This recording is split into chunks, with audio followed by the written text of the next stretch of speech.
With the Vikings currently slated to be $14 million over the 2022 salary cap, some decisions are going to have to be made, although #CapSmith. Whether it's Kirk Cousins, whether it's Danielle Hunter, whether it's Thielen, Harrison, or Dalvin Cook, etc., no one seems to be talking about what could potentially happen with nose tackle Michael Pierce.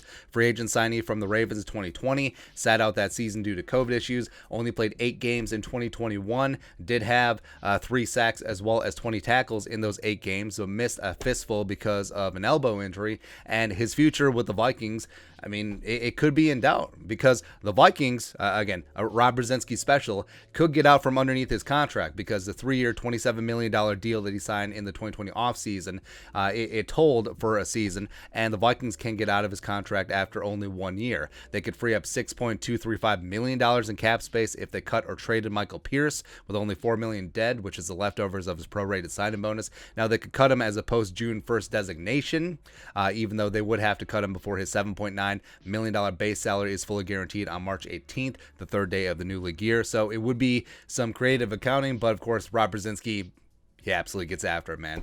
Now, I don't think that Pierce will be traded. Even though his potential is great, he is going to be 30 years old next season, and I think that his high salary, $7.9 million for a nose tackle, I don't think that's going to fly on the open market. So the Vikings are basically going to have a decision whether they cut Michael Pierce before March 18th, before his salary becomes due, or stay with him, or at minimum pay cut or restructure. But I don't know. Like, I love me some Michael Pierce. Good things seem to happen when 58, probably going to be 97 again next year, is on the field. But Kwesi did not sign him.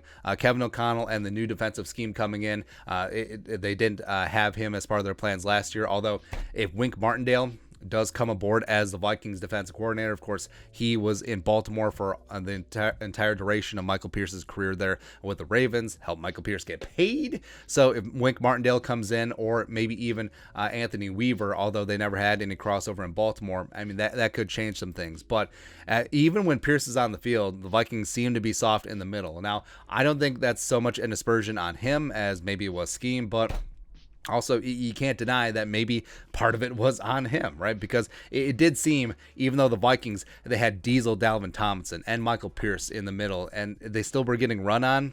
That's tough, man, especially when you got Eric Kendricks behind them. But I think the Vikings could potentially move on because Dalvin Tomlinson, who they can't get up from underneath that contract, the 2-year deal, he would be more dead than he would be in his cap hit if they moved on because of the void years. So Dalvin Tomlinson is very likely going to be a member of the Vikings this season. He can play some nose tackle as well. And Pierce, I mean, when Pierce is out, guys like Armand for Watts really stepped up in year 3. James Lynch did extremely well, especially in passing down situations, filling in on the nose. So the Vikings do have options in-house to replace Michael Pierce, whether it be Tomlinson, Armand for Watts, and James Lynch. And as they're trying to pinch pennies and get underneath the cap and have some freedom to do some things in free agency, as well as looking forward to 2023, Pierce may be out after only 8 games in a Vikings uniform, but I don't know. I guess we'll see. Some tough decisions are going to have to be made, whether it be restructions, whether it be pay cuts. I would love to have Michael Pierce back. If it takes a pay cut or a restructure or a pay cut with some incentives put back in there for playing time and stats, I would take that. But yeah, I love me the juggernaut. I think if the Vikings want to get right on defense, he needs to be a part of it. But at the end of the day, it's got to be at the right price. But we'll see what happens. Again, if Martindale becomes a DC, I think 100% Pierce stays, probably on a revised deal. But if he doesn't, then I think everything is on the table. But your thoughts on our thoughts. Could the Vikings move on from Michael Pierce this offseason? Let us know in the comment section below. Subscribe for daily Vikings takes. Want to support the work? Put a little something in the Venmo. But until next time, Skol, production value.